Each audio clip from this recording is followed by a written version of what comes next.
Hi friends, ఈ వీడియోలో simple daily makeup look ఎలా చేసుకోవాలో చూపిస్తున్నా. మీ డైలీ రొటీన్కి ఈజీగా ఫాలో అవ్వచ్చు. ఫస్ట్ అయితే మాయిశ్చరైజర్ తీసుకొని దాని ఫేస్ అంతా నీట్గా అప్లై చేసి ఒక 2 మినిట్స్ వదిలేయాలి. దాని తర్వాత మనం సన్ స్క్రీన్ మంచిది SPF 50 ఉన్నది తీసుకోవాలి. సో ఆ SPF 50 ఉన్న సన్ స్క్రీన్ని కూడా చక్కగా ఫేస్ మొత్తం అప్లై చేయాలి.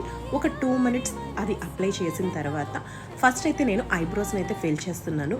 నా ఫేవరెట్ అన్నమాట ఐబ్రోస్. ఎందుకంటే ఒక ఐబ్రోస్ చేసుకుంటేనే ఫేస్లో చాలా స్పెషల్ లుక్ అనేది కనిపిస్తుంది. సో మీరు ఇప్పుడే చూస్తారు. నేను ఫస్ట్ ఒక ఐబ్రోని అయితే ఫిల్ చేస్తున్నాను. మీరు చూడండి ఎంత డిఫరెన్స్ తెలుస్తుందో మీకు. ఇంకొక చెయ్యని ఐబ్రోకి చేసిన ఐబ్రోకి చాలా బాగా డిఫరెన్స్ తెలుస్తుంది. నేనైతే ఇక్కడ కొంచెం లైట్ బ్రౌన్ షేడ్ అయితే తీసుకుంటున్నాను. అంటే నాకు ఐబ్రోస్ కొంచెం థిక్గా ఉన్నాయి కాబట్టి సో నేను బ్రౌన్ షేడ్ తీసుకున్నా. లైట్గా ఉన్న వాళ్ళకి బ్లాక్ షేడ్ అయితే సరిపోతుంది. మరి ఎక్కువగా కాకుండా కొంచెం లైట్గా అప్లై చేసుకుంటే బ్లాక్ చాలా న్యాచురల్గా ఉంటుంది.